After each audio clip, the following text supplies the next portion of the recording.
Hello everyone, and welcome back to Aliens After Dark. Every night on this channel, I share alien and UFO encounter stories, told softly, to help you unwind and drift off to sleep. Before we begin, I'd love to hear from you. Leave a comment and let me know where you're listening from tonight. Now, get comfortable. Let your eyes close if they want to, and let's begin. There was a pair of shoes on my counter that had been walked flat, both of them exactly the same, and no human foot has ever done that to leather. My name's Ansel Broadwater. I fixed shoes on a side street off Mahoning Avenue in Youngstown, Ohio, in a shop my father opened in 1928, and I was 54 years old that fall, and I had been at the bench since I was 25. You have to understand what that town was then. 3 shifts going at the mills, and everybody walked. Walked to the bus, walked from the bus, walked the length of a shop floor 11 hours, and walked back. A town like that keeps a shoeman in business the way a river keeps a mill. I had a bench, a finisher, a stitcher of my father's that was older than I was, and a boy named Deet who took tickets and swept, and could not be taught to skive leather to save his soul. The thing about the trade that people don't know is that we don't really work on shoes. We work on the record of a person. A shoe is a piece of paper that a body has been writing on, and if you learn to read it, you know more about a man than his doctor does. That sounds like a big claim. I'll back it up. Come at it from the beginning. A human being walks by, falling forward and catching himself. He lands on the outside of the back of his heel. The outside, always, everybody, it's how the leg swings through. And then the weight rolls up the outer edge of the foot, comes across the ball, and leaves out through the big toe. That's the whole story of a step. It's the same story in a mill boot and a dancing pump. So a worn sole has a shape to it. A crescent gone off the back outside corner of the heel, deeper on one side than the other. A shine and a thinning up under the ball. A little dished place at the toe where the last of it pushes off. And it's never even, left to right. Nobody is even. Everybody has one leg a hair longer, one hip that sits a bit differently, one side he favors because of a thing that happened to him when he was 9. I could put a pair on the counter, sole up, and tell you which foot the man carried his weight on. Whether he stood all day or walked all day, whether he'd hurt his back and when, and quite often what he did for a living. Burn spots up on the uppers from a foundry. Lime whitening from the coke plant that never came out no matter what you put on it. Concrete men wore through at the ball. Bus drivers wore out one heel and hardly touched the other one. Barmen wore out the inside edges from standing splay-footed on duckboards for 30 years. My father had a rule, he said, about once a week for 30 years, and I heard it enough that it comes out of me now in his voice. The ticket lies, he'd say, and the soul doesn't. He meant that people tell you what they think is wrong with their shoes, and they are wrong about it nearly every time, and if you'll just turn the thing over and look, the shoe will tell you the truth for free. He was not a warm man, but he was right about that. There's a thing that happens in a shop like that which I've never known how to explain to anybody outside the trade. A woman would come in about a year after her husband died, with his good shoes in a paper sack, and ask for them to be sold. Not for anybody, just sold. And you'd do it, and you'd do it well, and you'd wrap them, and neither one of you would say a word about any of it. I had that happen, I don't know, 12 times. It is the closest thing to church I ever had. I had a little brass depth gauge on a chain that I kept in my apron. My father's. You set it on the sole and read off how much leather is left. And if you're any good, you take 9 readings in the same 9 places every time, so the numbers mean something against each other. It is a slow habit, and most repairmen skip it. I never did. Before I ever looked at the ticket, Before I even knew whose shoes they were, I'd lay them on the counter with the soles up and read them like a man reading the paper, and I'd have a picture of the fellow in my head before he ever walked back in. That is the piece of this you need, or the rest of it won't land. It was the first week of November. Rain more or less continuously, the way it does there. A man came in around 4 in the afternoon, and Deet took the ticket, and the shoes went in the rack, and I didn't lay eyes on the customer at all. Later that evening I came to them, plain black Oxfords.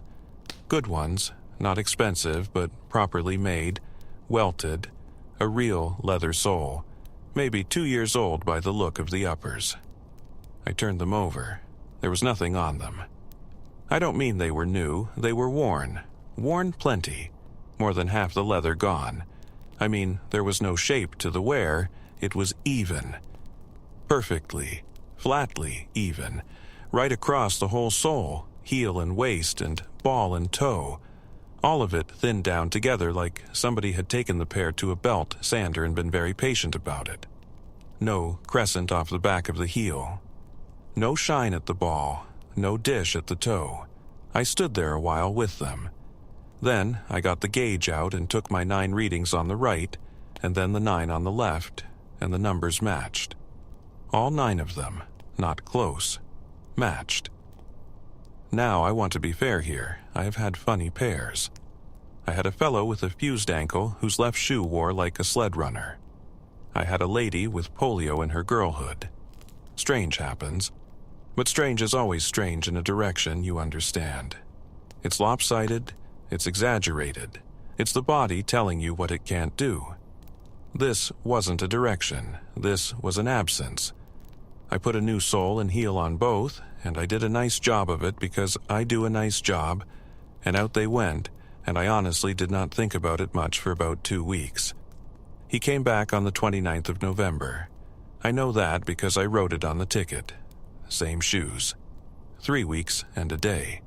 And I turned them over on the counter, and my new soles, my leather that I'd cut and skived and set myself, were worn down about 1/3 of the way through. Flat and even and mirrored. Exactly the way the old ones had been. 3 weeks. You'd want 2 years to get that. On a man who walked to work and back. And even a fellow doing 4 times the walking would still be writing his own signature into it. He'd still land on the outside of the heel. That was when I started paying attention to the man. He was maybe 40. Dark topcoat, hat, nothing about him you'd carry out of the shop in your head. Deet dealt with him and thought he was a nice enough fellow and could not, afterward, tell me one single thing about his face, and neither could I, and I looked at him twice more after that. He was pleasant. He paid cash. He said thank you. I have tried for 50 years to get a picture of him, and what I get is the coat. The 3rd time he came in, I made a point of being at the counter and I watched him come through the door. Our floor was wood, old wide boards, gone soft, and they made a sound. Every man that came in was a little drum. You heard him at the mat, you heard him pass the bench, you heard the change in it when he came off the boards onto the bit of tile at the counter. In a shop that size, on a wet day, that's most of what you hear. He crossed 11 feet of that floor, and I did not hear him. Not soft, not quiet, nothing. I want to tell you what I did with that, because I think it says something true about people. I decided he had a brace. I settled on it over about a week, and I was very pleased with myself.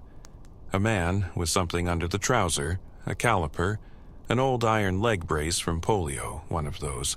That'd stiffen the gait, kill the roll through the foot, put the weight down flat, and there you are. And it would explain the wear, and it explained why he moved a bit oddly, if he did. I slept fine on that theory. I told my wife about it. And then it went in the bin, because the one thing a brace on a man is, more than anything else in this world, is loud. A brace is the loudest thing that ever comes into a shoe shop. Hinges, and the heel plate, and the drag. If he'd had a brace, I'd have heard him from the sidewalk. And there was the other thing, which I hadn't wanted to look at squarely. There wasn't a scuff on those uppers. Not one. 2 years of a Youngstown winter, and salt and curbs and stair-nosings, and other men's feet on a crowded bus, and the toe caps were unmarked. I looked at them under the bench light with my glasses up on my forehead. There was nothing on them but polish. The Friday was the 11th of December, and it was the busiest afternoon I had that whole month. 6 people in the shop, the radiator knocking the way it did, so you'd get 4 bangs and then quiet. Deet at the ticket book. Rain going sideways past the window and everybody's coat steaming. I had 2 men on the bench seat and a lady standing with a boot in her hand, and another fellow leaning on the end of the counter reading a card in the window from the wrong side, and the finisher wheel going in back, and that hot rubber smell it makes that fills the whole place up. He came in at about 4:20 for a heel job, and he stood at the end of the counter to wait for it. I want to describe him now, and I can't, and that is the honest situation. What I can give you is what I couldn't find. There was no line to his face where a hat had sat in December in a hat. There was nothing on his coat, no rain, and it was raining. When he stood side on, there was no thickness to him at any point. No place where the coat had to go around something, the way a coat does. He looked like a man, and he looked like a man in every particular I could name, and I have never been able to name the thing that wasn't in him. He stood there for 19 minutes. I know it was 19 because I did the heel, and I know how long a heel takes me, and I looked at the clock on both ends of it later, when I was trying to make myself feel foolish. In 19 minutes, he did not shift his weight. I want to be very clear about what I'm saying, because it sounds like nothing. I have watched people stand for 29 years. That is a large part of what I do. I look at how a person is standing while they're telling me about their arch supports. And a person standing still is not still. He is falling over slowly in one direction and catching it and going the other way, all day long, forever. He changes feet. He locks a knee and unlocks it. He leans a hand on something and takes it off. He scratches, he swallows. He looks up when the door goes. The door went 4 times in that 19 minutes. Everybody in the shop moved. The lady with the boot changed hands twice and went and sat down. Both men on the bench crossed their legs the other way. Deet did about 9 things. I could see it all going on around him like weather going around a post. At some point in there, I couldn't tell you when, I understood that I'd stopped working and was just looking, and that if he turned his head and looked back at me, I would have no idea in the world what to do about it, and I got a very cold feeling low down in my back. He didn't turn his head. He never once looked at me the whole 19 minutes, and I have thought about that a great deal, because I don't think he needed to. Then I finished the heel, and I came up to the counter with the shoes in my 2 hands, the way you do, and I handed them across. They were warm inside, not from the finisher. I know exactly how a shoe is warm off the finisher, and it's warm on the outside, on the sole and the edge, and it goes off in about a minute. These were warm on the inside. Both of them. Warm the way a pair is when a man has just this second stepped out of them and handed them to you, that damp animal warmth up in the toe. He had been standing at the end of my counter in his stocking feet for 19 minutes, and the shoes had been on my bench the whole time. I put them in his hand and he said thank you and paid, and he went out, and the door made its noise and the floor didn't. That's all of it. He never came back. I looked for him for about 2 years, in the shop and in the street, and once, stupidly, at a funeral. I closed at 6 every night of my working life and swept the leather dust into the same corner by the stitcher, and for about a month after that December I would get to that corner and stop, and stand there with the broom, and think about a man in his stocking feet in a room full of people who never noticed a thing. I have the old soles. That's the thing I've got. When I resold them the first time I cut the originals off, and instead of throwing them in the barrel, I put them in a Maxwell house can on the shelf over the bench, because I'm a shoe man, and it was the strangest piece of leather I ever had in my hands, and I wanted it. I've still got the can.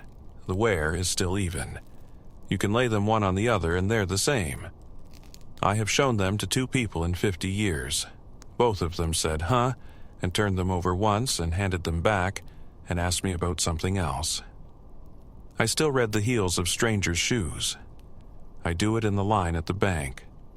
I do it getting off the bus on the fellow going up the steps ahead of me. I do it in church, which my wife says is a scandal, and she asks me what it is I'm looking for, and I tell her nothing, just the trade. You never do put it down. Everybody's are crooked. Every single pair I've looked at in 50 years is crooked and worn off the back outside corner, and every time I see it I feel better for about a day. Maybe he had a brace after all and I just never heard it over the radiator. Maybe I read the gauge wrong 9 times twice. Maybe I'm an old man who has told a story so many times that the story has worn even, same as the leather. But then again, maybe not. There is a thing a hand does at a piano after about 11 minutes, which is that it gets warm. And in the winter of 1958, I sat beside a hand for an hour a week for 4 months, and it never once did it. Eileen Rathbun is my name. I taught piano in the front room of a rented house up the hill above the lift bridge in Duluth, Minnesota. And I was 34 years old that winter, and I had been teaching for 11 years by then. I want to say at the start that I am not a fanciful person, and I do not enjoy telling this. I have told it perhaps 4 times. I am telling it now because I am old, and because a thing you have carried by yourself for 60 years starts to get heavy in a way that has nothing to do with whether it happened.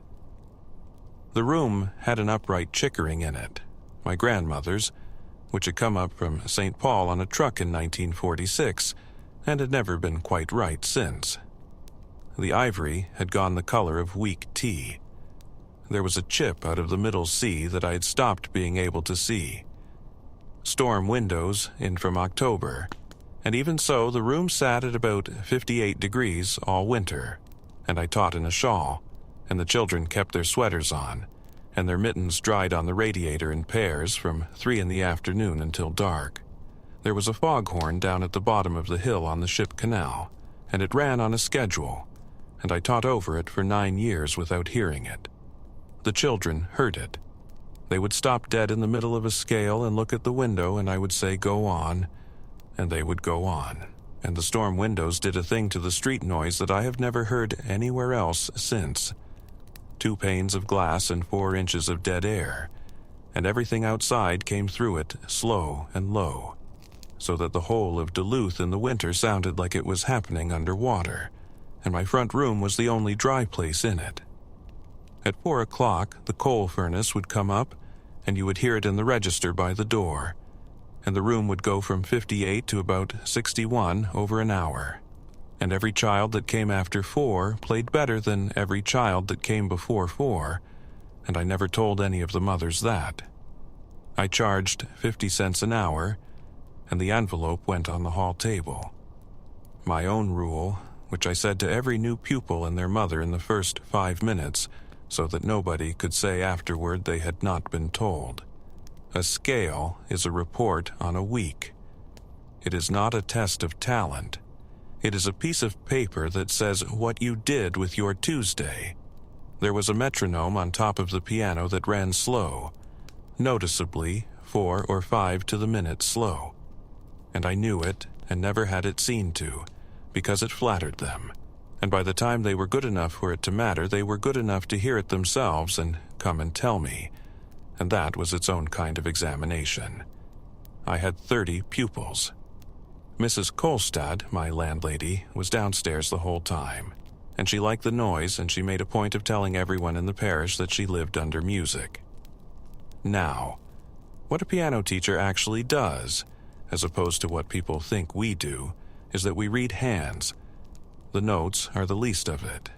Anybody can hear a wrong note. What you learn, and it takes about 4 years before you know you've learned it, is to feel a hand and know a whole week from it. I would put 2 fingers on the back of a child's hand at about the half hour, just laid there, no pressure. It is an old trick and every decent teacher has some version of it. If the hand is warm and loose, that child has been playing.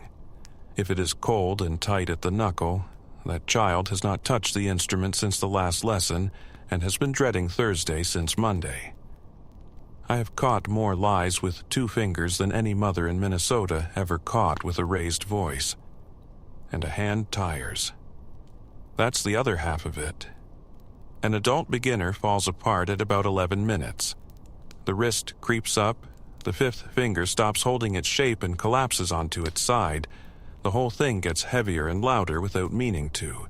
You can set a watch by it. It is not a failure of character. It is a hand doing what hands do. He came in October. He wanted lessons, he said, from the beginning, and he paid in advance for the whole month, which nobody did. The name he gave was Hallgren. He was perhaps 40 and he wiped his feet. The first hour I gave him the ordinary things. Middle C, the 5-finger position, the little exercises out of the front of a book that would bore a saint. He was a beginner. I want that clear. He did not arrive able to play. He arrived able to do exactly what a beginner does and no more.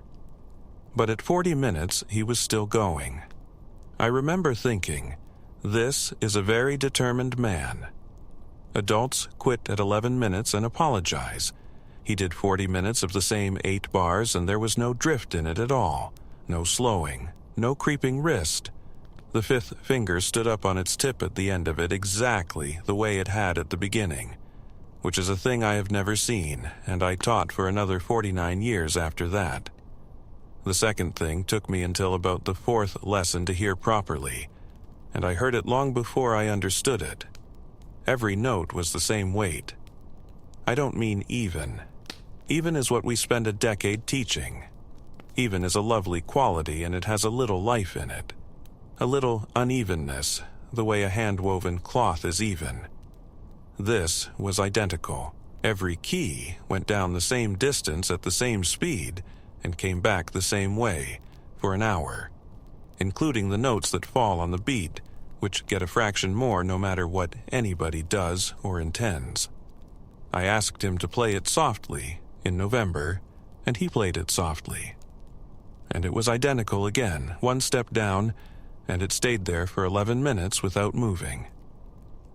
I should tell you what he was like to sit next to, and here is where I do badly.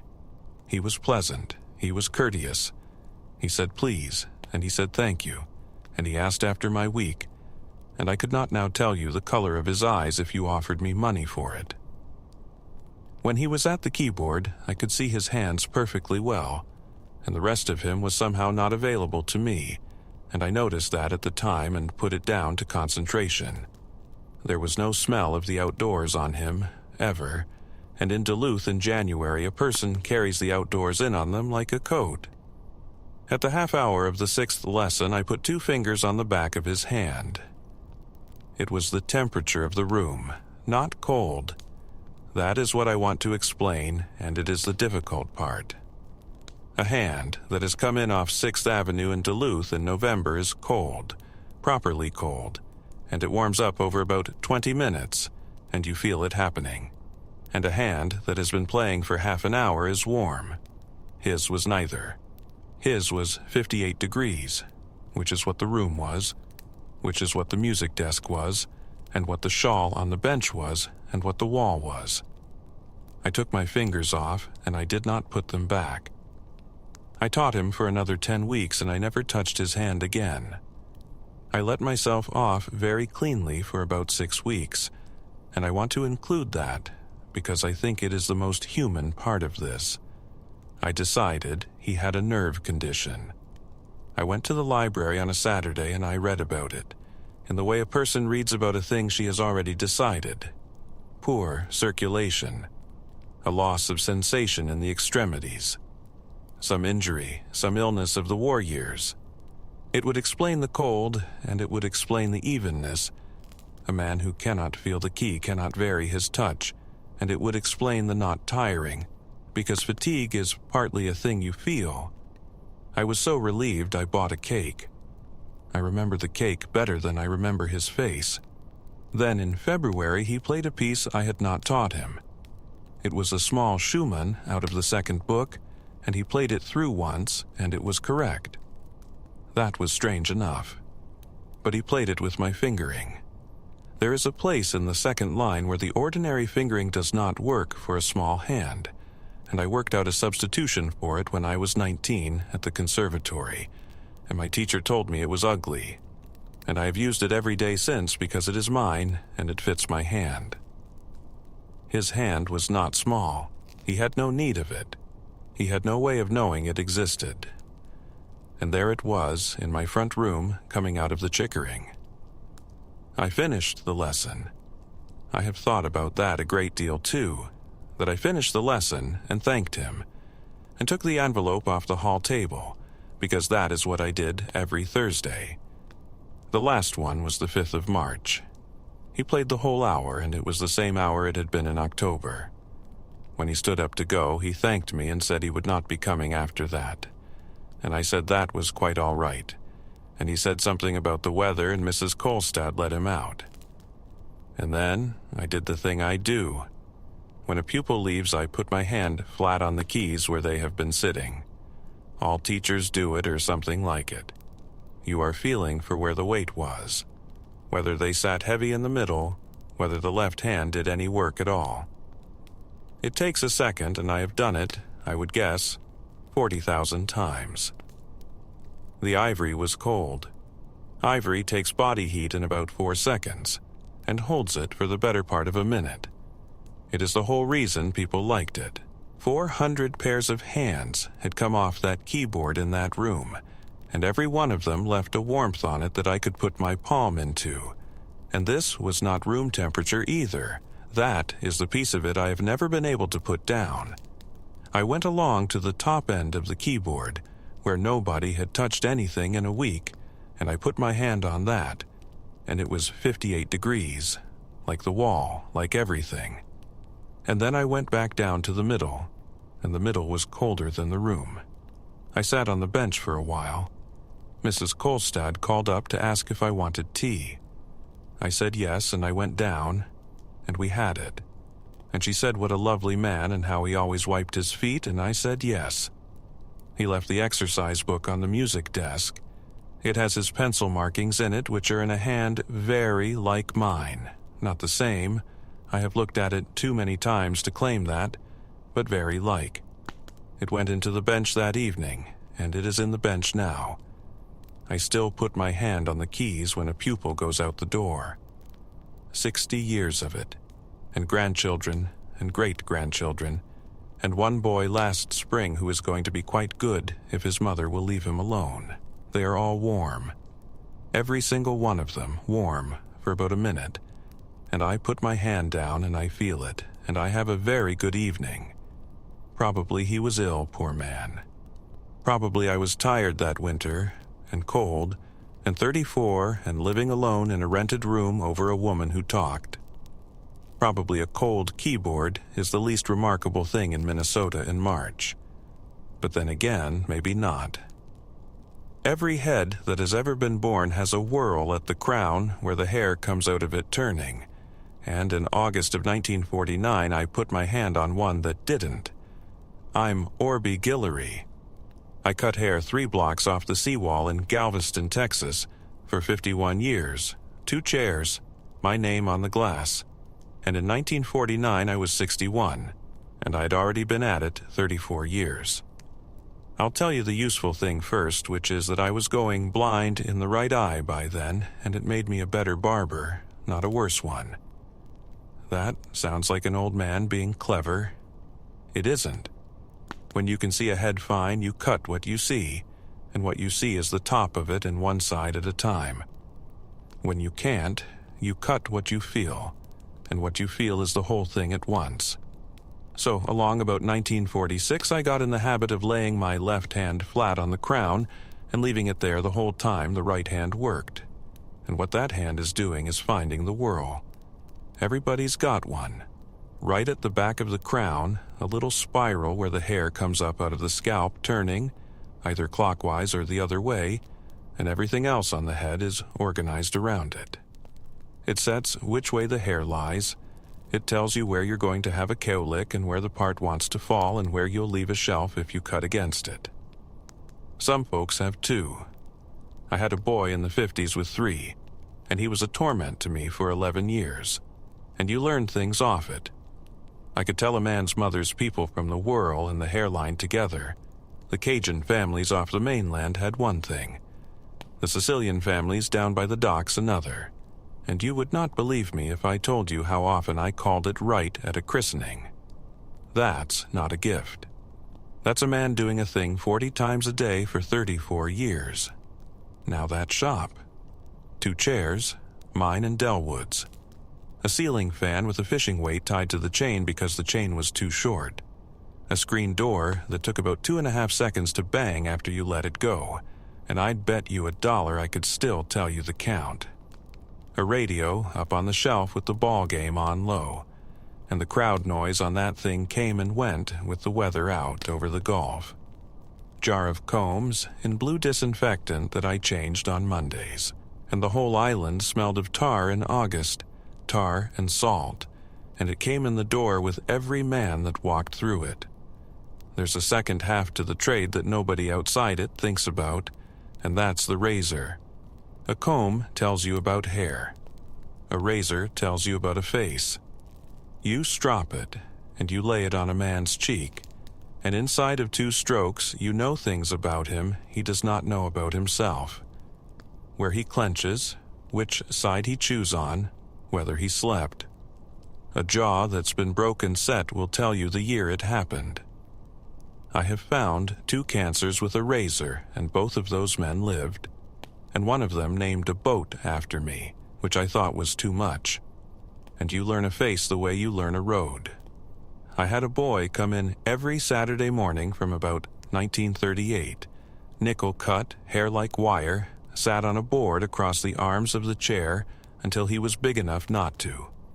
He grew up and got tall and got to be fire chief of that town, and when he came in at 45 years old and sat down in my chair, I still put my hand on the same place on his head that I'd put it on when he was 6, and neither one of us ever said a word about it. And that is about the best thing I have got to say for my whole working life.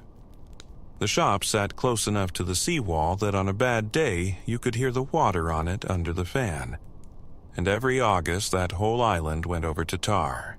They'd be doing roofs and doing the road, and the smell would get in the disinfectant jar and in the towels and in your own shirt. And a man would walk in the door and bring a wave of it with him, and you'd know what block he'd parked on. I wore glasses to cut, and in August in Galveston, when you lean in over a hot towel, your glasses fog every time. It was a joke in that shop for 30 years. Delwood would say something about me cutting by Braille, and the men on the bench would laugh, and I'd say something back about his wife. Hold on to that, it matters later. He came in the first week of August, about 4:30, and he took chair 2, which was Delwood's chair, but Delwood was at the drugstore, so I took him. Ordinary-looking fellow, white shirt, no jacket, which was sensible, maybe 40. He wanted a trim and a shave. I put the sheet on him, and I put my left hand on his crown. There was nothing under it. I moved the hand. I went all over the back of that head with the flat of my fingers, which took maybe 8 seconds, and which I hope looked like a man settling in. Nothing. No spiral, no center, no lay to the hair at all. Every single hair on that head came out of the scalp at the same angle. Straight up, out of it. All over, front to back, like the bristles of a brush. I have never seen that. I never saw it again. There is no such head. And then the second thing, which I found because I was already looking. A scalp moves. You put 2 fingers on a man's head and push, and the whole skin of it slides a 1/4 inch over the bone, and it slides back. That's just how a person is made. This one was fixed. It was like pushing on the top of a table. I cut his hair. I want you to know I did a nice job because I always did, and because by about 4 minutes in I had decided that the way to get through the next 20 minutes was to be a barber. Then the shave and the hot towel. We ran those towels at about 140. That is hot. You wrap a man's face in that and he makes a sound. First of all, everybody does, that little hiss through the teeth. And when you take it off, the face underneath is red as a boiled crab, and it stays that way 4 or 5 minutes. He made no sound. His face came out from under that towel the exact color it went in, and my glasses didn't fog. I stood there with a hot wet towel in my 2 hands 8 inches from my face, in August in Galveston, with the fan just moving the heat around, and my glasses were clear. Now, here's where I made myself feel better, and I made a real good job of it, and I'd like credit for the effort. I decided it was scarring. Grafts. It was 1949 and there were men walking around that island who had been burned in the Pacific and had skin taken off their legs and put on their heads, and grafted skin does behave strange. It's tight, it doesn't slide, and the hair that comes through any old way. That would flatten a whirl. That would fix a scalp. That would even do something to the blood in the face, maybe. I was so pleased with that, I told my wife at supper. I said, I believe I shaved a man today who'd been through something in the war, and never said a word about it. And she said, that's most of them, Orby, and passed the rice. He came back 3 weeks later with 3 weeks of growth on him, and it had all come out perpendicular again.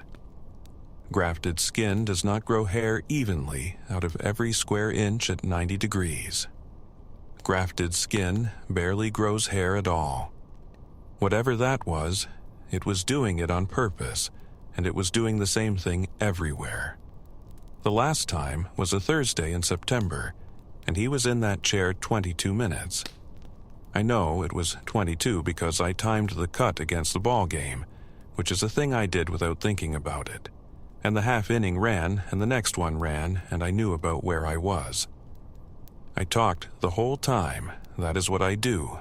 I talk, and they talk, and by the end of it I know about a man's brother-in-law's boat. He answered me. He was perfectly pleasant. And when he was gone, I could not have told you one thing he said, not one, and I tried that same night sitting on my own porch. Somewhere in the middle of that 22 minutes, I noticed that the sheet had not moved. You put a sheet on a man and it goes up and down. It is the most ordinary thing in the world, and you never see it, because it is always there, the way you never see the floor. His lay flat across the chest like it was over a chair back. I put my left hand on the crown and held it there and counted. I got to 60. I want to say plain that nothing happened. He didn't turn. He didn't speak. Nothing came at me. I stood behind a man in a barber chair with my hand on his head and counted to 60, and the only thing in that room that was moving was the fan and the radio and me. Then I took the sheet off him, and there was no hair on him, not on the shoulders, not down in the collar. I have taken the sheet off of, 140,000 men in my life, and I have brushed every one of their necks off with a whisk and a shake of talc, because there is always hair. That is the entire nature of the job. I let him out, and he paid and said much obliged, and the screen door took its 2.5 seconds. The last piece is the floor. I swept up after him, the way you do between men. Little pile by the second chair. And at 6 o'clock when I closed, an hour and a half later, I went to sweep the shop out proper, and I put the back of my hand down on that pile. It was warm. Hair off a head is cool in a minute. Less. It's dead, it's nothing, it's the same as a handful of thread. I swept it into an envelope, and I put it in the drawer where I kept the razors, out of pure cussedness, and it stayed in that drawer until 1961 when we moved the shop up the block, and in the moving I threw out a whole drawer of things without looking at them. That is the only part of this I would change if I could. I'd like to have that envelope. I would like very much to be able to hand somebody that envelope. I'm 91 years old, and I still put the left hand on the crown first. Every head, before the comb, before the scissors, before I've even got the sheet settled. My granddaughter cuts hair now in Houston, and she does it too. And she has no idea why, and I've never told her. And I'm not going to. They all have a whirl, every one of them. You find it with your hand in about a second, and there it is, turning, one way or the other, exactly the way people are made. Probably a burn, probably a graft, probably a barber going blind in one eye and getting old, in August, in a hot shop. But then again, maybe not. A pupil is one of the fastest things a human body does, and in October of 1983 I sat 2 feet from a pair that were half a second late, both of them, by exactly the same half-second. My name is Marva Steinkamp, and I want one thing clear before I start. I am not a doctor, and I never claimed to be one. I was a dispensing optician and a refractionist in an office on the 2nd floor over a bank in Spokane, Washington. The doctor was down the hall. My job was to put lenses in front of people and find out which ones made the world work, and to grind and fit and adjust, and I did that job for 16 years, and I was extremely good at it. The office was 4 chairs and a fern in the waiting room. The fern had not been watered by any human being since about 1979, and it would not die, and it outlasted the practice. There was a lens edger down the hall that made a wet grinding noise all day, a sound like a dentist working on something enormous, and after about a month you stopped hearing it, and after 16 years you could not sleep without it. There was a tray of frames in the case that had not sold since '79 either, and I used to say the fern and the frames were in it together. The exam lane was at the back, and it was dark, because it has to be. That is the whole point of it. You put a person in a dark room, and their eyes open up, and then you can see what you are dealing with. What I did all day was look at eyes. Thousands of them. Tens of thousands, if you do the arithmetic honestly. And a thing I have never been able to explain to people at parties is that after enough of it, you stop seeing eye color. It goes away entirely. What you see is behavior. An eye is doing about 9 things a second that its owner knows nothing about. It is making tiny corrections all the time. It is blinking about 15 times a minute, which is far more than it needs to. The tear film across the front of it thins out and breaks up at roughly 10 seconds, and when it breaks, the eye tells the person to blink, and the person blinks and has no idea any of this occurred. And the pupil is going in and out continuously, not just to light, but to what you are thinking about, to how hard you are working at something, to the person walking past the door. There were other things I used, and I want to lay them out, because the tools are the reason I know what I know, and not just a feeling I had. The chart was projected on the wall at the far end, and it ran off a wheel with a detent in it, and that wheel made a click, and I have heard that click in my sleep. There was a tray of trial lenses with a little brass rim on each one, and a frame you put on somebody's nose that weighs more than it ought to, and that everybody, every single person, tries to be brave about. There was the tonometer, which is the puff of air, which nobody has ever enjoyed, and the alcohol wipes next to it, and that smell is the smell of that whole decade of my life. And there was a jar of screws no bigger than grains of rice, and a magnet on a stick to get them off the floor when I dropped them, which I did, on average, twice a week for 16 years. By the end, I needed reading glasses myself, and I resented them in a way that I could not defend to anybody. I had spent my adult life telling people it was ordinary and it happens to everyone, and it is not a moral failing. Then it happened to me, and I was furious about it for about a year, and I kept my pair in a drawer instead of on my collar where they belonged, and Benita used to bring them to me across the office at arm's length like a dead mouse. I say all that so you understand the kind of person you are listening to. I am not somebody who goes looking for a mystery. I am somebody who has spent 16 years explaining to frightened people that the thing they noticed is normal. And here is why. I kept a pen light clipped to my collar, and I swung it across both eyes at the start of every exam without saying anything about it. It is the first 10 seconds of the appointment. It is completely routine, and I had done it 4,000 times. He came in on a Wednesday in October with rain going down the window and the bank's sign buzzing away below us. Bonita out front had him for 10 minutes on the subject of the weather before I ever got him, and Bonita thought he was a doll and said so more than once over the following weeks, which is how I know I did not imagine the man. He said he thought he needed glasses. I took him back and sat him down and swung the light. Both pupils came down, but they came down late. Half a second, near enough, long enough that I did it again, thinking I had rushed the first one. Half a second again. And here is the thing that made the back of my neck go cold before my brain had caught up. It was the same half second in both. A body is not that tidy. When something is wrong with a pupil, it is wrong asymmetrically. That is nearly the definition of it. Two eyes that are late by exactly the same amount is not a defect. It is a setting. I put him in the dark lane and I ran the refraction, and I was in there 15 minutes at least, and his pupils never opened up. They sat where they were.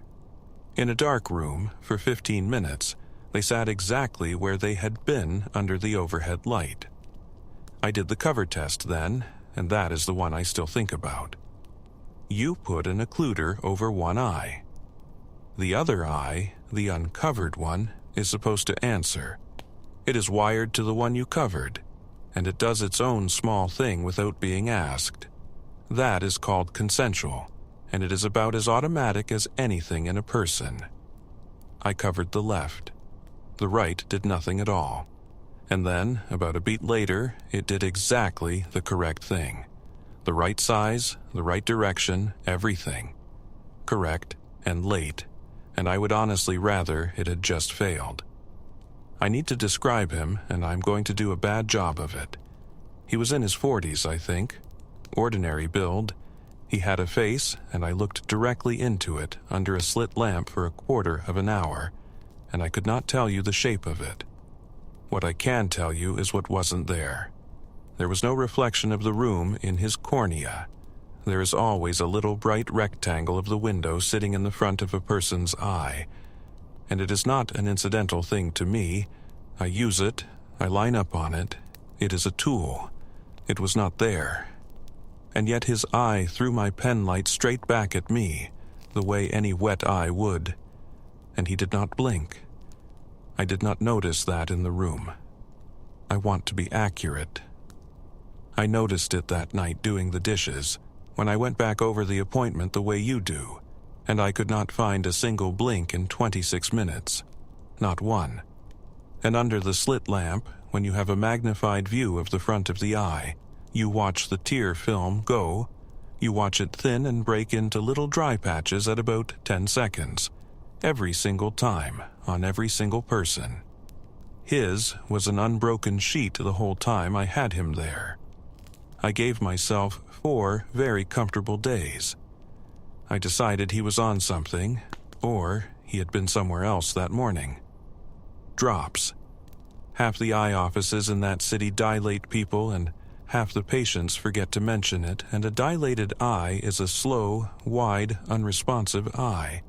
And that would explain every last thing I had seen. I was so relieved I told the doctor about it in the hall, as a funny one, and he said, "People never tell you anything," and we both laughed. Then, on the Sunday I remembered the chart.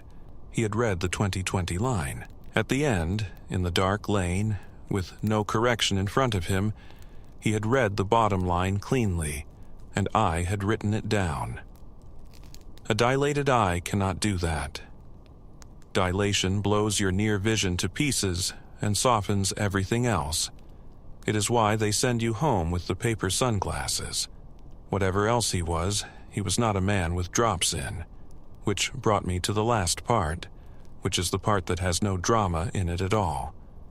I wrote the prescription and it was Plano. Both eyes. Plano means no correction.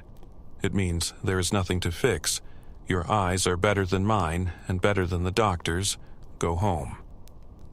I looked up to tell him so, and he was already looking at me, and I understood, with a completeness that I have never been able to argue myself out of, that he had been looking at me the entire time I was writing without blinking, and that he had come in for glasses he did not need, and that the glasses were not the reason he was there. He asked for the frames anyway. He picked the plainest pair in the case. Not the tray from 79, but near enough, the pair nobody chooses, the ones we kept for people who wanted to be invisible. He paid cash, and he asked me, politely, to make them exactly as prescribed. So I put flat glass in a frame for a man with perfect eyes, and I fitted them on him myself, and I adjusted the temples at the ear because they sat a hair high, and I remember that my thumb was against the side of his head for about 2 seconds, and I remember exactly nothing about what that was like, which is its own kind of information. I did not tell the doctor about any of the rest of it. I want to be honest about my reasons. It was not fear. It was that I could not construct a sentence. Try it. Try saying out loud to a colleague that a man's pupils were late by the same amount on both sides, and that his cornea did not have a window in it. You get 4 words in and you hear yourself. So I did what people do, which is, I got very busy. We were an office of 3, and October is when everyone remembers their insurance. I fitted 40 children that month. I ground lenses. I ate lunch standing up.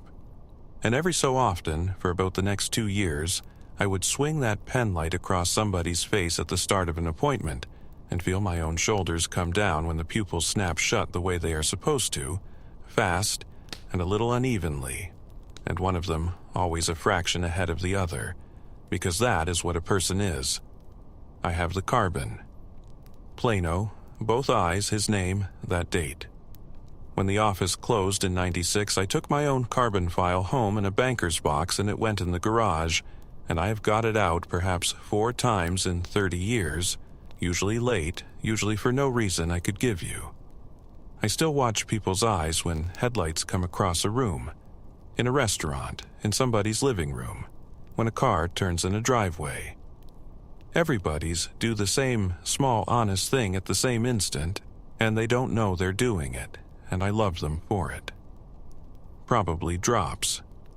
Probably a long day at the end of a long week in a dark room. Probably an optician who read too much that autumn. But then again, maybe not. Everybody breathes off a wall. It is the free one. It is the one you get for nothing on every turn you ever make. And in the winter of 1994, I watched a man do 22 lengths without taking it. Rico Bellavance. I coached and guarded at a municipal pool in a brick recreation building in Providence, Rhode Island, and I was 26 that year, and I want to say up front that I was a lot more sure of myself then than I am now. 6 lanes. Lap swim ran 6 to 8 in the morning. Ceiling about 40 feet up and always dripping into lane 1, which was the joke of the whole building. You got put in lane 1 when you were late. Pace clock on the wall with a big red sweep hand, and that clock owns the room. Everything in there happens on it. Echo, like a church. Vending machine by the door that had one thing left in it the entire month of March and nobody would buy it, and I will not say what it was. 11 regulars all winter. I knew every one of their names and what they did for a living, because that's what you talk about at 6 in the morning when you're both cold. Nurse, 2 teachers, a guy from the phone company, a woman who ran a bakery on Atwell's and brought stuff in on Fridays. Here's my credentials, such as they are. I swam Division 2, distance free, nothing special. I coached age group 4 years before that job, and what that does to you is it puts a thing in your head that you cannot take back out, which is that you count strokes and you count breaths whether you want to or not. I count breaths on people on the bus. I did it at my grandmother's funeral, which I have never told anybody. You can read a swimmer from 25 yards of warm-up. Their event, their level, whether they were coached young or taught themselves at 30. It's all in the timing, and the timing is all about air. Because that's what swimming actually is, right? It is an argument with air. Everything hard about it comes down to when you get to take some, and how much it costs you to do it. So you take the free ones. You breathe out of every turn because a turn gives it to you. Nobody, and I mean nobody, at any level, in any pool in the world, skips the turn breath 22 times in a row. I should tell you about that building because the building is half of it. It was put up in the 20s and it had been a good building once. Tile everywhere, and the tile did something to sound that I have never heard replicated. Every conversation in there was 2 conversations. The one you were having and the one coming back at you off the far wall about a half-second later, and after a few months you learned to talk in a way that did not fight with your own echo. New people always sounded like they were arguing. The chlorine was in my car. It was in my car for 4 years after I left that job. It was in the seats and it was in my gym bag, and my mother could tell from the driveway whether I had gone to work. I had a whistle I never used. 4 years, and I blew it to end lap swim, and that was it. Nobody drowned, nobody ran, nobody did anything that needed a whistle. There was a kickboard in the bin with a bite mark in it, a real one, teeth and all, and every regular had a theory about it, and the bakery lady's theory was the best and involved a man named Sal, and the leak in lane 1. It came down out of the ceiling about 40 feet, 1 drop at a time, and it hit the water at the 15-meter mark. And if you were in lane 1, you got it on the back of the neck every 4th length or so. The city sent a guy twice. It is possible that leak is still going. That's what 6 in the morning was. 11 people, 1 drip, 1 clock, and a lot of echo. He started in January. Middle-aged guy, decent shape, nothing you'd look at twice. Took lane 4 Tuesdays and Thursdays, and he was in the water at 6 when I unlocked, and in the water at 8 when I blew the whistle. First morning, I clocked him without meaning to, because that is a disease you get from coaching. 22 lengths. No breath on a single turn. I figured, okay, hypoxic set. Guys do that. You train hypoxic on purpose, you go every 5, every 7, you make it hard, fine. Except a hypoxic set is a set. You do it for a while and then you stop because it hurts, because that's the point. He never stopped. The second thing took me until about the 3rd week, and it took me that long because it is so boring on the surface that your eye slides off it. 16 strokes a length. I don't mean he averaged 16, I mean 16, every length. 40 lengths, 16. And you have to understand what that means to somebody who does this for a living. Stroke count goes up when you get tired. Always. It is the single most reliable thing about a swimmer. You start at 14, and by the end of the set you're at 18, and there is nothing you can do about it. And if you could do something about it, you would be at the Olympics. Your count going up is your body telling the truth about itself. His did not move. Around the end of January, I split him properly. I have a stopwatch and I split all my regulars once a week whether they asked for it or not, which some of them liked and some of them tolerated. Every 100 within a tenth of a second. I did it again the next week to be sure I hadn't screwed up the watch. Same. So then I got smart, or I thought I did. I said to him, "Hey, do me a favor, go easy today, just cruise it." And he cruised it. Slower. And every 100 came in within a tenth of the new number. That is when I stopped being a guy with an interesting swimmer in lane 4. Because a person cannot do that. Not a fast person, not a trained person, not a person on the best day of their life. Machines do that. Pace is a thing you hold approximately by fighting for it, and the fighting is visible, and there was no fighting.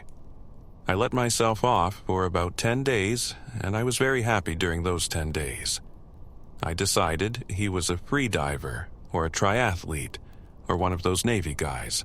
There's a base down that way, and you got all kinds coming through.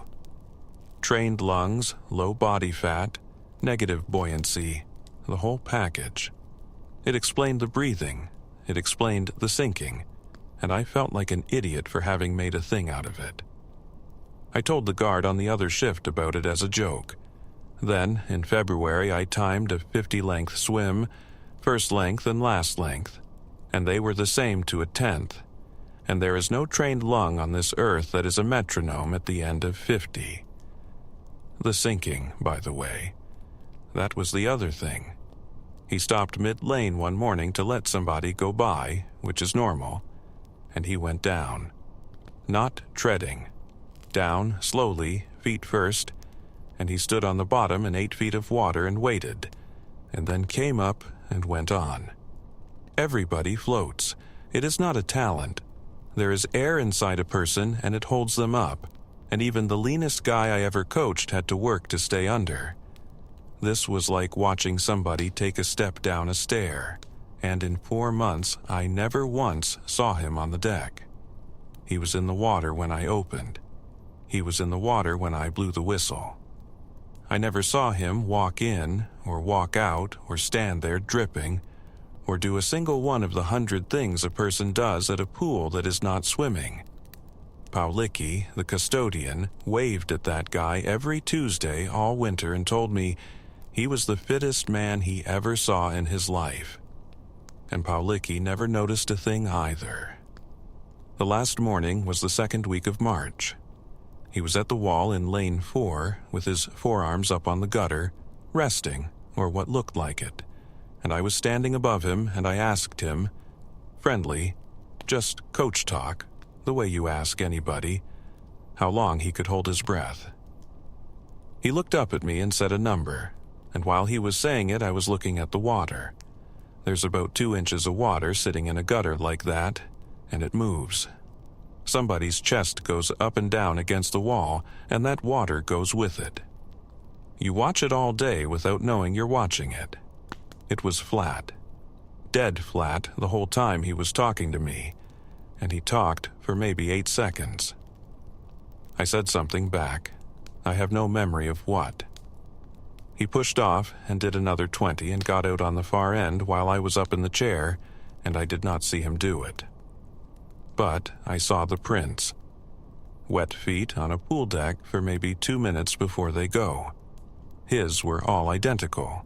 Both feet, every step, no arch, no roll, the same shape stamped down 11 times to the door, and they dried from the middle outward. I sat up in that chair and watched them do it. Water on concrete dries in from the edges. It goes small. His went hollow first, and then the ring of it went all at once. I want to be fair to him because I have told this a few times now and it always comes out sounding like the guy did something to me and he never did. He was polite. He said good morning. He got out of the lane when somebody wanted to pass. He never took a lane that wasn't his and he never once splashed anybody, which in a public pool at 6 a.m. makes you practically a saint. 4 months, and the total sum of what he did wrong is that he swam better than a person can swim, and I happened to be the one guy in Rhode Island standing there with the stopwatch.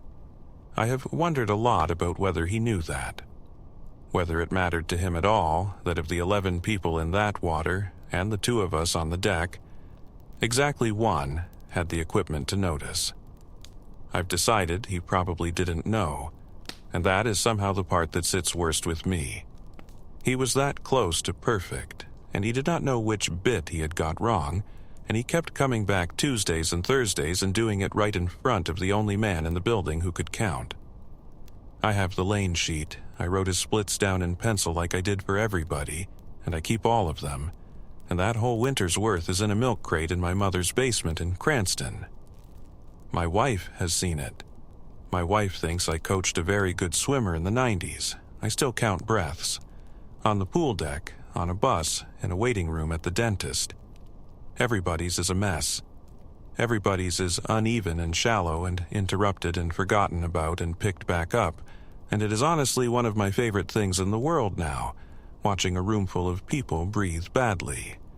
Probably a freediver. Probably a guy messing with the young coach. Probably I wrote the splits down wrong, twice, in pencil, on a wet clipboard, at 6 a.m. But then again, maybe not. In 22 years on the machine, I'd never taken down a witness who did not back up and start a sentence over. And then, in September of 1966, I took down a man who went 40 minutes without doing it once. The name is Howard Tansel. I was a court stenographer in Mercer County, New Jersey, mostly on the county side, and in 1966 I was 57, and I had been on that machine since 1944. Now, people hear stenographer and they think of a murder trial. I did some of that early, and I did not care for it. What I liked, and what I did for most of my life, was the dull end. Zoning appeals, drainage disputes, a variance for a body shop on a corner lot, the hearing room on the 3rd floor with frosted glass in the door, and a radiator that started knocking at 9:10 every morning from October through April, and you could set your watch by it. 11 folding chairs, and when 11 folding chairs all get sat in at once, it sounds like a small avalanche. County coffee and a percolator that ran all day and got worse hourly. And through the frosted glass you'd see the shadows of people going by in the hall, and I could tell you who half of them were from the walk. I loved that room. I want that on the record, if you'll pardon the expression. It was the dullest room in the state of New Jersey, and I was happy in it for 2 decades. Here is what I actually did, as opposed to what it says on the certificate. Everybody thinks the job is speed. It isn't. Speed is the price of admission. You get to 200 words a minute in your first 2 years, or you find something else to do. The job is rhythm, because speech has a shape. A person talking is not producing a smooth ribbon of words. They are producing bursts with holes in them, and the holes are where all the information is. There's the filled pause, the well now. There's the false start, where a man begins a sentence, gets 3 words in, doesn't like where it's going, and backs up. There's self-correction, where he fixes a tense or a name midstream. And there's the plain silence before an answer, which has about 4 different flavors, and after enough years you can taste the difference between a man thinking and a man deciding. I had my own code for it. This is not in any manual, and it was not part of the record. It was a little mark I put in the margin of my paper tape when a hesitation came, and a different one when it was a long one, and I had been doing it since 1948 for the simple reason that it kept me awake. 22 years of margins, and what it gave me over time, without my ever intending it, was an ear. I could tell you whether a man was remembering or constructing. Remembering has a particular stall in it, and a little correction afterward, because memory arrives untidy and then you tidy it. Constructing is smoother going out and rougher coming back, because a man who is making it up has to keep checking what he already said. I was right about that often enough that there were 2 lawyers in that county who would buy me lunch and ask me, off the record, entirely improperly, what I had thought of somebody. I always told them I hadn't thought anything. Then I'd tell them, 2 more things about the trade and then I'll get on with it. The machine had a case with a brass plate screwed to the lid. The men at the courthouse had it engraved for me in 1959, 25 years or some such nonsense, and they got the date of my start wrong by a year, and I never told them, and it is still wrong. I carried that case up 3 flights every working morning for another decade and a half, and the handle wore a groove in the 2nd joint of my right hand that is still there. And there is a superstition in that trade about a fresh pack of paper. You do not open a new pack for a short matter. You use up what's on the machine. I could not tell you where that comes from, and I could not defend it. And I have never in my life opened a new pack for a 20-minute hearing. On that Thursday, I had opened a new pack, because the day before had run long. The other thing worth knowing is what a hearing room actually is, which is a place where nothing important happens and everybody is on their absolute best behavior anyway. Out in the hall, it's different. Lawyers talk in a hallway the way men talk in a barber shop. I have heard things in that hallway I could not repeat, from men who 3 minutes later were models of decorum in front of Wisniewski. That's not hypocrisy. That's just how a person is built. You get a formal register and an informal one, and you switch between them without thinking. And the switch itself is audible, and I could hear it in a man from the doorway. There was no switch in him. Not out of the chair, not into it, not on the way past me to the door. One register, all the way through, at one speed. It was a Thursday in September, and it was a nothing hearing. A fellow wanted to put up a building on a lot that backed onto a creek, and there was a question about the culvert. He took the chair, and he was sworn, and he began to answer questions, and he did it for 40 minutes. I had it inside of 4. No filled pauses. Not one, let me see. I want to be clear how strange that is. Ministers do not do this. Lawyers do not do this. I once took down a college president for 2 hours, and he said, 100 and some times. It is not a defect of speech. It is what a human brain sounds like while it is running. Then the second thing, which took a little longer to be sure of because you are always waiting for the next one. No self-correction. Not one restart. Not one backing up to fix a name, not one going and getting a better word. 40 minutes. I sat there taking it down, and I had this feeling that I can only describe as the feeling you get when a piece of machinery you have run for 20 years makes a sound it has never made, and it is not a bad sound, and that is somehow worse. The board was delighted. Wisniewski, who chaired it, and who had heard maybe 900 people testify in that room, said afterward it was the clearest testimony he had ever taken, and they granted the variance in about 4 minutes. I want to describe him. This is where every version of this story falls down, and I'd rather admit it than paper over it. He was a man in a hearing room. Suit, tie, 40s, hands on the arms of the chair. I had him in front of me for 40 minutes at a distance of maybe 9 feet. If you sat me down with a police artist, I would give you nothing, and I have thought about why. And the closest I can get is that there was no part of him that stuck out far enough to catch on.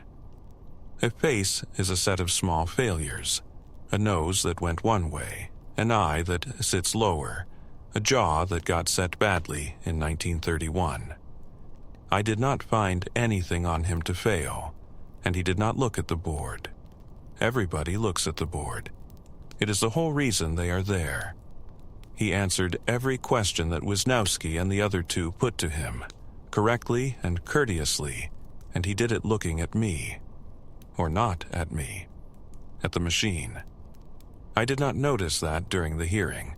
I noticed it that night at my kitchen table, which is where the rest of it happened. I did the thing I always did, which was to unroll the tape and go over my margins before typing it up. There was nothing in the margin. 22 years, and I had never once had an empty margin on a 40-minute witness. I have had quiet witnesses. I have had rehearsed ones. I have never had a blank. So then I did something I am a little embarrassed about, which is that I got a watch and I counted syllables, 141 a minute. I did it 4 times over 4 different stretches. A short answer about a culvert pipe, a long answer about a lot line, and one very personal answer about his mother's estate that a board member thought up in the room and that nobody could have prepared him for. 141, 141, 141. Then I looked at the tape itself, and that is the part I'd show you if you were here. A stenographer's tape breathes. The strokes bunch up when a witness runs, and they open out when he stalls, so a used tape looks like a chart of a person. Every one I ever pulled looks like weather. That one was a ruler. It was graph paper. You could lay a straight edge along it. I gave myself about a week of peace, and I earned it. I decided he was coached. I have seen coached witnesses, dozens of them, and there is one lawyer in that county, I'll not say his name, he is dead, and his son is a good man, who could take a nervous contractor and turn out something very close to smooth. I told my wife it was the finest coaching job I had ever seen in my life, and I ate a good supper and slept. What killed it was the question about the mother's estate. A board member thought of it, out loud, in the room, mid-hearing, off the back of something the surveyor said. Nobody prepared him for that question because the question did not exist until the moment it was asked. And the answer came back at 141 syllables a minute, with no hesitation in it and no correction, and it was 206 words long. Now I have to tell you the last part, and the trouble with the last part is that nothing happens in it. He finished. Wisniewski thanked him. He stood up, and he walked out along the front of the room, which meant past my machine, and about a step past it he stopped. He looked down at the tape coming out of it. It was maybe a second and a half. Then he went on out the door, and the door closed, and the radiator knocked 4 times, and the board moved on to the next item. In 22 years, 10,000 people walked past that machine, and not one of them ever looked at it. It is furniture. It is the most invisible object in an American courtroom. He looked at it, and I sat there with my hand still on the keys, and I understood, with complete clarity and no evidence whatsoever, that I had been read. I kept the tape, not the transcript. I typed that and filed it, and it is in the county's paper somewhere, or it isn't. The tape. It's in a shoebox with my mother's letters, and I have taken it out maybe 6 times in 60 years, and what I do is unroll about a foot of it and look at how even it is, and then roll it back up and put the lid on. I never told anybody at the courthouse. My wife got a version of it, and my daughter got a shorter one about 30 years later. The reason is simple, and I think anybody who has held a small, strange thing will recognize it. There was no crime. Nobody was hurt. A man came in and testified honestly, as far as anyone could tell, about a culvert, and got his variance, and the building went up, and I believe it is a carpet warehouse now. The only thing that happened was that a stenographer looked at a paper tape on his kitchen table at 11 o'clock at night, and could not find the holes in it. You cannot take that anywhere. There is no office in the county of Mercer where you file that. So I did what the job had trained me to do for 22 years, which is to write down exactly what occurred and offer no opinion about it whatsoever. I still hear where the hesitations ought to be. Watching the television news, listening to a sermon, on the telephone with my daughter on a Sunday. They are all in there, all the little holes, and well, and no wait, all day long, out of everybody. And it is a lovely sound, and I never once heard it before that September. Probably an actor. Probably the best coaching job in the history of Mercer County. Probably an old man with a shoebox who has told this at 4 Thanksgivings. But then again, maybe not. I have measured 11,000 people in my life, and not one of them ever matched, left to right. Not once, not ever, until a Tuesday in April of 1955. Antonina Wysocki, dear. Tony. I was head fitter in alterations on the 3rd floor of a department store in Scranton, Pennsylvania. And in 1955 I was 63 years old, and I had been putting a tape around people since 1924. 3 fitting rooms with velvet curtains, a triple mirror, and a partition, and on the other side of the partition the presser going all day, hiss and thump,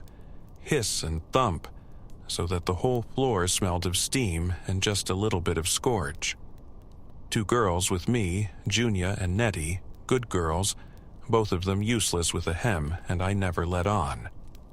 Mr. Rusnak ran the elevator and called it out, 3, alterations, notions, in the same voice for 22 years. and when he retired, the store put in a self-service car, and I never got used to it. It was coal money in that town, and coal money spends careful. Wedding season started in April and ran to September, and the mothers were worse than the brides every year, without exception, and I would say that to their faces, and they loved me for it. I had a pin cushion on a strap at my wrist for 31 years. There is a groove in that wrist. You can see it now, so what a fitter knows. A fitter knows that nobody matches. I said it to every girl I ever trained in the first hour, and I'll say it to you. You will put a tape around a person and take a number, and then you will go around the other side and take the same number, and it will be different. It is always different. Left shoulder sits lower than right on nearly everybody, because of the arm you use. One sleeve length is longer, one hip carries. There are people with a full inch in it, and they have no idea, and they have gone their whole lives in clothes that were wrong. That is the entire reason the trade exists. If people matched, you would buy a suit and wear it. And the reason you chalk before you pin is that pins move and chalk doesn't. Flat, white cake of tailor's chalk, and you mark the seam where it wants to be, and then you pin to the mark. Any fitter who pins first is a fitter who is going to make a customer come back on a Saturday. There was a pneumatic tube on that floor that took the money up to the cage in a brass canister, and it made a sound like a swallow, and Nettie was frightened of it for a solid year. My mother's rule, which was the first thing anybody in my family learned about clothes. A hem that shows the stitch is a hem that says what you think of the person wearing it. She said that in Polish, and it is better in Polish. And chalk on wool has a sound. You would not think it did. It is a small, dry sound, like a match that doesn't take, and after 31 years you hear it without listening for it, the way you hear your own front door. I tell you these things because I want you to understand that I was not a woman sitting about looking for something peculiar. I was a woman with 2 girls to keep in line, a wedding season starting, and 41 alterations on the rail. He came up on a Tuesday for a suit. Off the rack, good gray wool, needed the usual, sleeves, waist, hem. Junia took his coat and hung it and thought he was the nicest gentleman on the floor that spring, and said so, all spring, and for some years afterward. I put the tape on him and I got the shoulder, and then I went around and got the other shoulder. Same number. Well, I had made a mistake. I do not often make mistakes, but I am not a lunatic about it, so I did it again. Same number, so I did the sleeves, same. Chest, waist, inseam. Same. To the 16th, dear? I worked to the 16th. I told him we'd want him back Thursday, and I went and had a cigarette in the stairwell, which I did about twice a year. Thursday, I measured him again, all of it, cold, before I looked at the card. Same 11 numbers. I did it a 3rd time the following week, and a 4th time at the final fitting. 4 times, 2 weeks apart, 11 measurements, all matching down the 2 columns like a page out of a ledger. I have measured myself. I have measured my own daughters, my sisters, my mother when she was living, priests, a congressman, and 11,000 strangers. Nobody comes out the same twice, including on the same afternoon. A body moves. It has had lunch, it has been standing, it has a shoe off. That was the first thing, and it took me 2 weeks to be sure of. And I want you to know that in those 2 weeks, I was not frightened. I was annoyed. I thought I had gone wrong somewhere, and at 63, that is a thing you take personally. The chalk was next. I marked his shoulder seam and turned to get the pins off the cushion and turned back, and the mark was gone. Not smudged. There was no line of white and no dust on the wool, and none on my thumb. Chalk on wool leaves a haze. You have to brush it, and sometimes you have to press it. I marked again, watching it, and it took, and then it did not take, and by the 3rd try I had stopped marking and told him we were done for the day. Then the pins. cloth over a body puckers when you pin it. It has to. There is a person underneath, and the person is soft, and the cloth gathers around the pin in a little dimple, and you learn to allow for it. I put a pin through that shoulder seam, and the wool sat down along its own line like it was over one of the store forms in the window. That was when I started talking to myself about it, which is what I do instead of worrying. And what I told myself, dear, was that he was a made man, a dummy. One of the display figures come down off the floor and gone walking. It was a joke. I made it to myself in the stairwell and I laughed at it. But you know, as well as I do, what a joke like that is doing. It was doing a job for me. It explained the numbers, and it explained the chalk, and it explained the pin, and it let me sleep. And it worked for about a week and a half. Then he asked after my mother's hip. I had mentioned it once in passing, at the first fitting, the way you do. The weather, the wedding, my mother's hip. And a week and a half later he asked me how she was getting on, and used her name, which I do not believe I gave him. Forms do not do that. The last fitting was the hem, and for the hem I go down on the floor. That is the whole trade in the end. You kneel on a fitting room floor with pins in your mouth, and you go around a person at the ankles, and you are as close to a stranger as anybody gets who isn't family. I was 11 inches from that trouser cuff, and I could see the sock and the top of the shoe and a band of ankle above it, and I want to tell you what was there, which was nothing. No hair on the leg, not thin hair, none.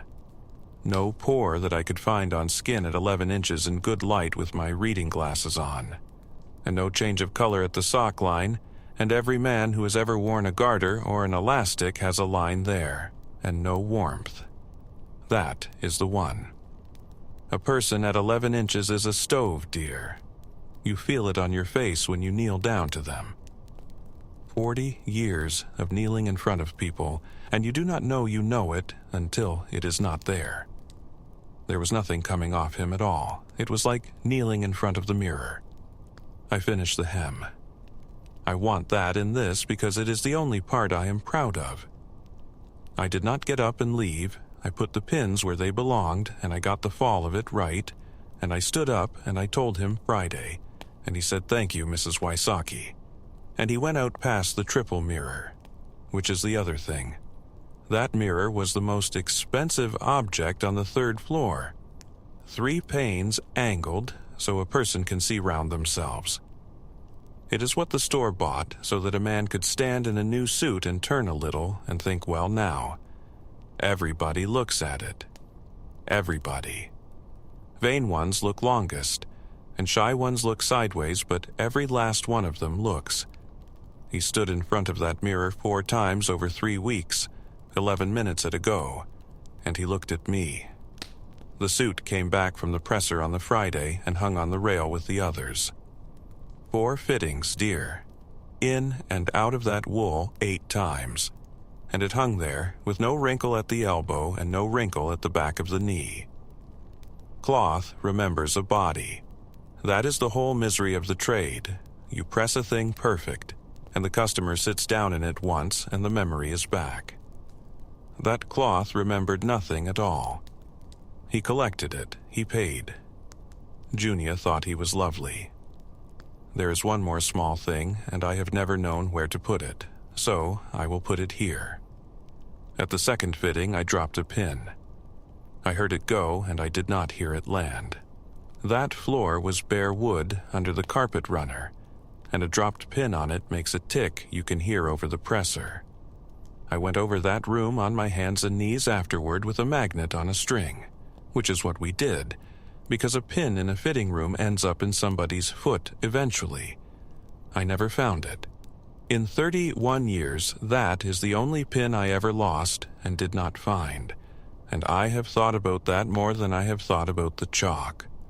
I have the card, store copy, blue, my own printing, and the left column and the right column running straight down the page in matching pairs. When they closed the store in 1978 and were putting everything in a skip, I took my own card file home in a produce box, and my daughter has it in her attic now, and every so often at Christmas somebody makes me get it down. I told Nettie a piece of it years after, when we were both old and she had come to visit. Just the measurements, not the rest. She said, "Well, Tony, you always were particular, and we had our tea."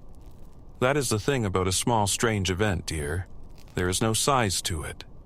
Nobody was harmed and nothing was stolen, and the man paid cash and wore a suit I made fit him properly, which it did, and I saw him in it, and it hung beautifully.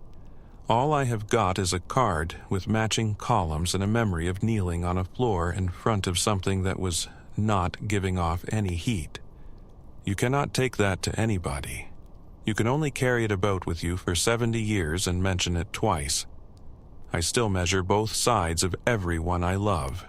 My grandchildren, my son-in-law, who hates it, the mailman once, and he was very good about it. They are all crooked. Every single one.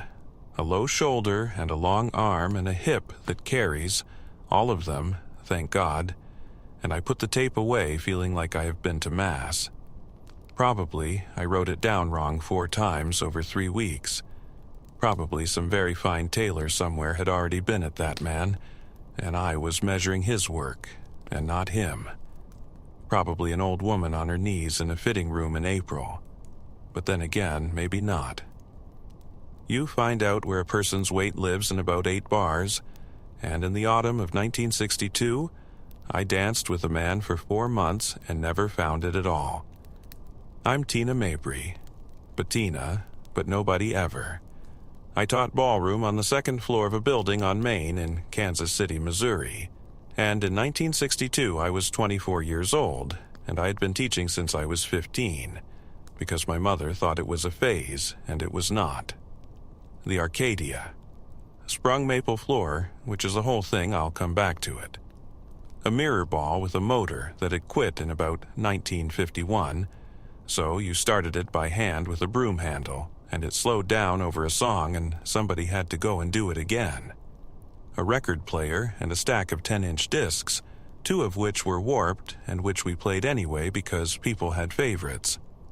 A fire escape door propped open with a brick from about 8:30 on, because a ballroom in October with 40 people in it gets to be a hot place. The sign out front said, Arcadia, and that year the C was out, so for about 9 months we were the Aradia, and there were jokes. Group class Wednesday, privates Thursday, social Saturday night 8 to midnight. Now, I'm not going to explain it right, but I'm going to try. People think dancing is steps. It is not steps. I could teach you the steps of a waltz in 9 minutes, and you would still be awful, and everybody in the room would know it. Dancing is weight. That's all it is. It is 2 people agreeing about where their weight is, over and over, 3 times a bar, and everything you like about watching good dancers is just that agreement happening fast. So, a lead is not a push. A lead is information about weight traveling down an arm. And a follow is not obedience, whatever my mother thought. A follow is somebody reading that information and sending some back. It's a conversation, and it's happening in your forearm and your palm, and the flat of your hand on his back, and it is going both ways the entire time. Which means the first thing I do with a new partner, before the music, before anything, is find his center. Where does this man live? Some men live very high, up in the chest, and they're stiff and they lean. Some live back on the heels and they're heavy and late. Some live in the hips, and those are the naturals. And there are about 4 of them in any city. 8 bars, and I know. I know that. And I know whether he's frightened, whether he's had a drink, and usually whether he's married, and I could not tell you how I know the last one. 3,000 people, I'd guess, in 9 years. Leading and following both, because I taught men too. 2 things about that room I ought to put in, because they're the room. The records. We had a stack of 10-inch discs in a wooden crate, and 2 of them were warped, badly, so that the whole song went up and down a little in pitch, like it was being played on a boat. and people asked for those two.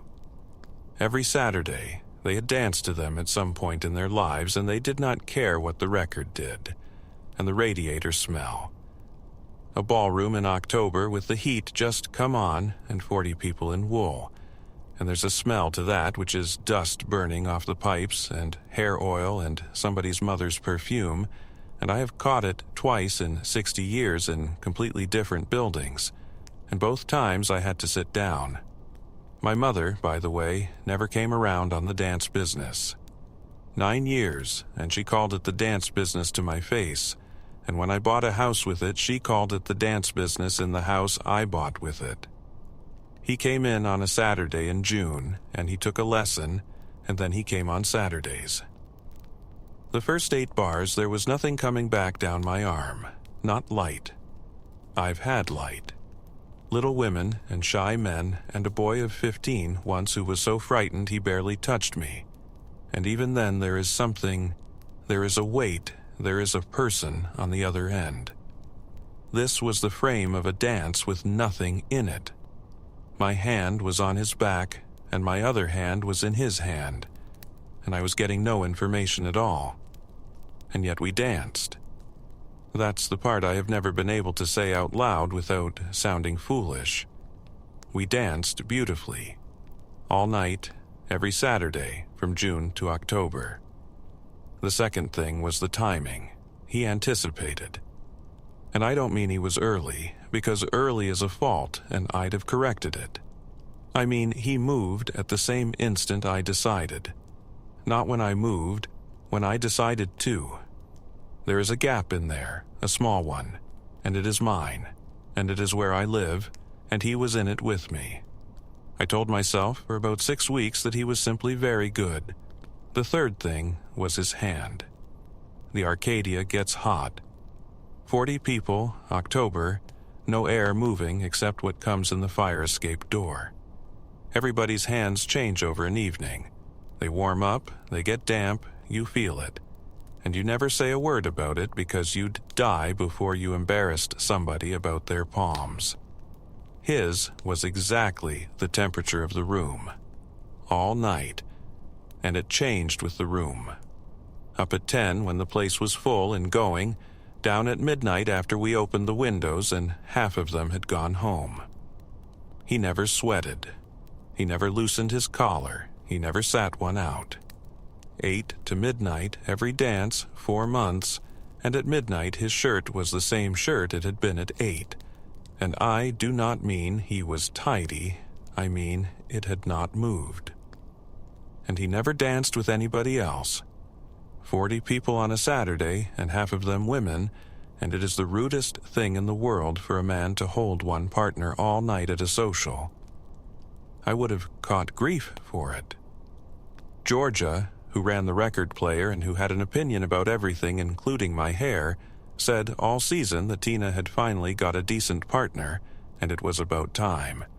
And that was the entire commentary from a room of 40 people over 4 months. Nobody else ever said one word. Nobody minded. That is what I have never got past. It should have been the talk of the place, and instead it was fine, it was lovely, it was about time. I had him figured out for a month, and it was a wonderful month. He was a professional. Some fellow off a touring show in town for a season, or a teacher from one of the other studios come to have a look at us. That would explain the frame. Professionals hold a frame differently, lighter because they're not hanging on. It would explain the timing, because a professional reads the whole body and not just the arm. It would explain the stamina, because dancing is our job. And it would explain why he kept himself to himself. Because you do not go and dance with the paying customers at somebody else's studio. I was so satisfied with this that I nearly asked him where he'd trained. Then, in September, I did something a little dishonest.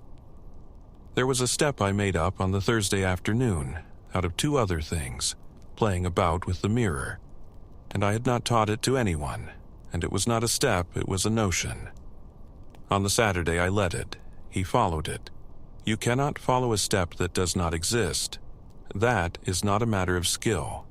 There is nothing there to know. The last Saturday of October, they put the big lights down for the last waltz, and Georgia started the mirror ball with the broom handle, and it turned and slowed the way it always did.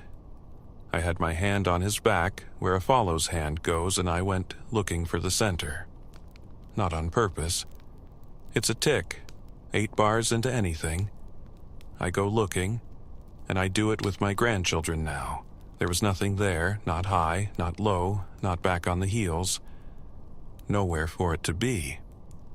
I went looking through a man in a suit at arm's length in the middle of a room full of people I had known for years, and it was like reaching into a coat on a hook. And we kept dancing. Because it's a waltz, and a waltz is 3 minutes, and I was a professional, and there were 40 people watching, and Georgia had the record on. And that's when I noticed the floor. A sprung maple floor talks. That's what it's for. It gives and it comes back and it carries. With 40 people on it, you feel every single one of them coming up through your own shoes, all night. A sort of weather under you. And it is the reason a real ballroom feels alive and a gymnasium doesn't. I was feeling the whole room. I could have told you where Georgia was standing. And I was not feeling the man I had my hand on. 3 minutes. The lights came up, and everybody clapped the way they always did, and he thanked me, and he went down the stairs, and he did not come back the next Saturday or any Saturday after that. I've thought about whether I was frightened, and I want to answer it honestly, because people always ask and they want me to say yes. I was not that night and not since. There was never one moment in 4 months when I thought anything was going to happen to me. He was courteous. He never once held me too close, which I cannot say about the dentist who came Wednesdays. He said good evening and thank you, and he tipped correctly, which is a thing you notice. What I felt on that last waltz was not fear. It was the feeling you get when you have known a word your whole life, and you go to say it, and it isn't there. A sort of vertigo about my own trade. I had one thing in this world I was certain of, which was that I could find anybody in 8 bars, and for 3 minutes on a Saturday in October I could not. There's a photograph. The man from the paper came to the Halloween social and took one of the whole floor, and I'm at the left edge with my hands up in a frame. The negative went years ago. I have the clipping, gone brown, and it lives in a hymnal, and in it I am dancing very correctly with the space. That could be anything. Somebody stepped out of the shot, he'd gone to get a drink. I know exactly what it could be, and I've said all of it to myself for 60 years. I still find the center in the first 8 bars. I'm 91 and I'm in a chair, and if you take my hand I will do it to you, and you won't know I'm doing it. Everybody is right there where they live, and they're heavy or high or back on their heels, and it takes me half a second and it makes me so happy I could cry. Probably he was some marvelous dancer passing through, and I was a girl of 24 who got carried away with a lovely partner. But then again, maybe not. No face is symmetrical. Not one, not ever, and in May of 1991 I folded a photograph down the middle, and both halves were the same. My name is Alma Threadgill, and I had a portrait studio in a storefront on a steep street in Bisbee, Arizona, for 41 years. I was 66 that spring. I want to say at the beginning that this is a small story, and that it was not frightening, and that if you are waiting for it to turn into something, it doesn't.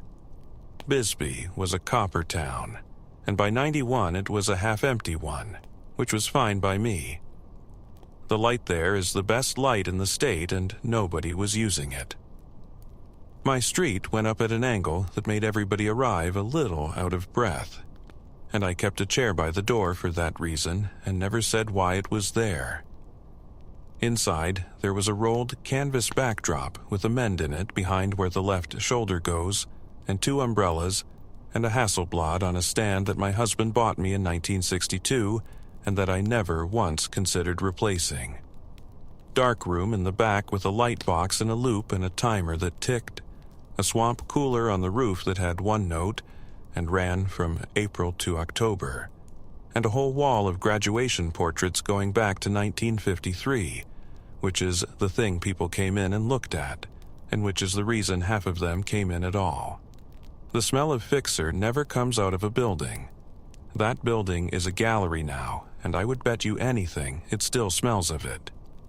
41 years of faces, weddings, graduations, passports, 2 governors, and a very great number of minors.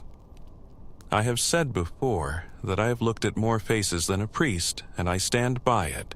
And unlike a priest, I got to keep the negatives.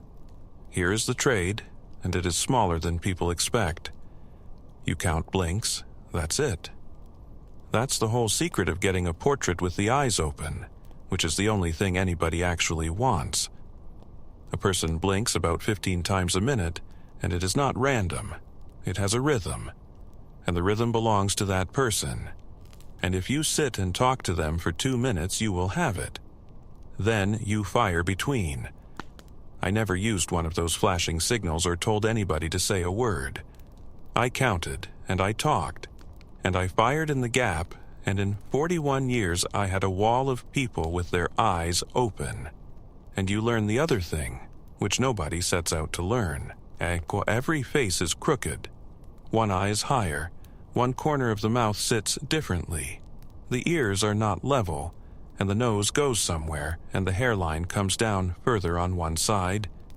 It is not a defect, and I never once retouched it out, whatever the mothers wanted. It is the thing that makes a face a face. There is a reason people say they hate photographs of themselves, and it is not vanity, it is that they know their own face from a mirror, which is backwards, and a photograph gives them the true one, and they can feel that something has moved. And everybody leads with a side. There is a dominant eye, and there is a side of the face that goes first, and a portrait photographer spends their whole career turning people a few degrees toward it. There was a jar of paper in that darkroom that I could not get anymore by then, a particular warm-toned black and white paper that they stopped making in the 80s, and I had most of a box left, and I rationed it out for 8 years to portraits I thought deserved it. My husband gave me the loop. It has a brass rim, and it is worn shiny on one side from my thumb, and I still have it in a drawer in the kitchen, and I do not use it for anything. I say all this so you know the kind of evening I am describing. It was not a dramatic one.